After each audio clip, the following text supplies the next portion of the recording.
All right, let's look at the basics of setting up your items. This is your items section. It'll tell you how many items you have. You can view and edit the items, but let's first go in and set up our groups. And the groups are like the tables. Oftentimes you'll have tables that close at different times, and that gives people a chance to, if they don't win one particular item, they can continue to bid on some other items. You want to give people a chance so that if they don't get what they kind of come maybe with an idea of how much they want to give. This will give them the ability to continue to do that as the night progresses. So let's create a new group. And oftentimes these are done for colors. And in this case, you can type in the name up here, and the color can actually be different. You can choose some colors from one of these links if you want to. We'll just use the word blue. And then let's say it closes at 7 o'clock. And this is just some text that you can type in here that just says when it closes so you can remember. We'll click Save, and let's actually create another one. And in this case, let's call it the green group. And here we can, again, if you leave this blank, it'll just print out black, but if we type in green, that's fine, and we can choose 7:15. Click Save, and now we have some groups. You can delete them here, you can edit them here if you want to. All right, let's go back to click the My Action button, and let's put in a couple of items. So we can just click New Items, and we can use 0, and it will give us the next item number available. It'll start with 101. And let's say this is a Tonka truck basket. Now there's several different types of auctions. We have a standard silent, which is just the regular type of auction where you have the little bid sheets on the tables, and they can fill those out.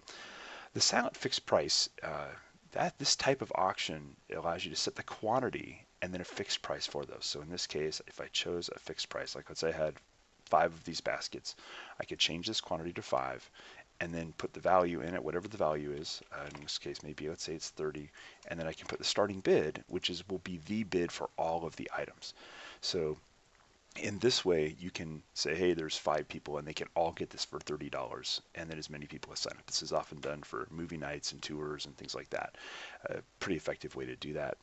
You can also do live auctions, and in some cases you may have more than one. The quantity could be more than one. You could actually sell multiple at multiple different bids, especially if there's a lot of interest and somebody's donating. You can just do that and increase the quantity. And then there's just straight donations, which is something where the value, it would be 0. So if I chose donation, the value is 0 because they're not getting anything in return for it, and there is no starting bid because these are usually live, and people hold up their paddle. They say, hey, who wants to give $5,000? They hold it up. Who wants to give $4,000, $1,000, $500? It goes down, and people have a chance to give, usually near the end of the night, to be able to, if people haven't gotten what they wanted to, but they wanted to give to the cause, this allows them to do that. So we go back and choose Silent Standard. We then choose which group it's in. If you want this, if you're doing groups, you can choose that. You don't have to if you don't want to. And then if you want to do some kind of description, a super nice basket with Tonka trucks. And that can be kind of as long as you want it to be. If you check this box, it will show on the bidder card, and the inside of the bidder card, we'll talk about that in a minute. You can get the list of items.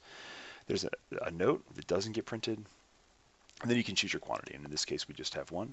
The value, let's say, is $70. This is how much it actually cost the person, and this would be what the person who gave the basket is donating. That's the amount they're donating. And then the starting bid, and you can kind of get some examples of what these would be by set starting increment. Right now we have that set at 25% and then 10%. And so if you want to change that to make the numbers a little bit round, that's great. You can do that, and let's say we want to increment it by maybe we want to start it at 30 and increment it by 5. It really doesn't matter how you do these. The key thing is that you want to start this number kind of as low as you can to get people bidding often. So maybe this is the way we'd want to do it, because the more people bid, the more they feel an attachment to that item. They want to go back and bid. And you want to encourage people to bid early and often rather than waiting for the end, because if people wait for the end, then the items don't often get bid up as much. So bid early and often, encourage your folks to do that.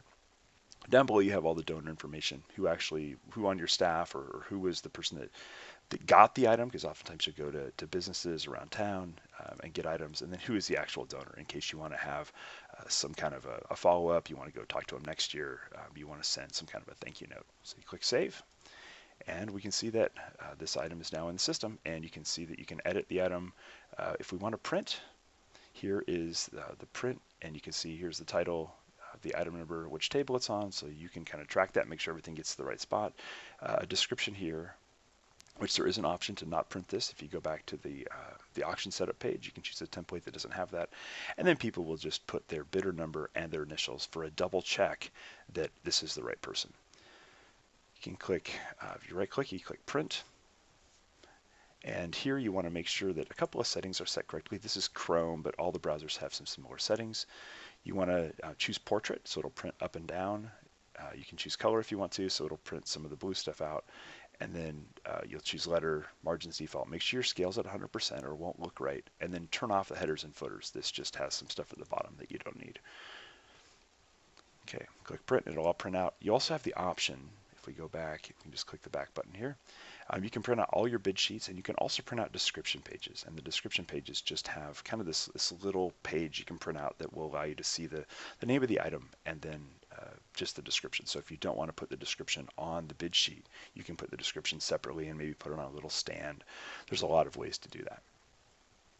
So I think that's about it. If you want to delete, you can press the delete button, and then if there's paging, and obviously all the pages support the searching, so if I had more than one items, I could type Tonka here and every Tonka item would come up, or if I had a particular amount or a number, it makes it really easy to sort for those things. So like if I typed in 100, nothing would show up because I don't have any item with 100, but if I type in 101, this number comes up, and it does by all the fields, and you also have the ability to sort by all of these fields here, both up and down. Back to the main page, and now you can see you have one auction item. You can do the error check as well. This does give you a check for any duplicate item numbers. And that wraps it up for items.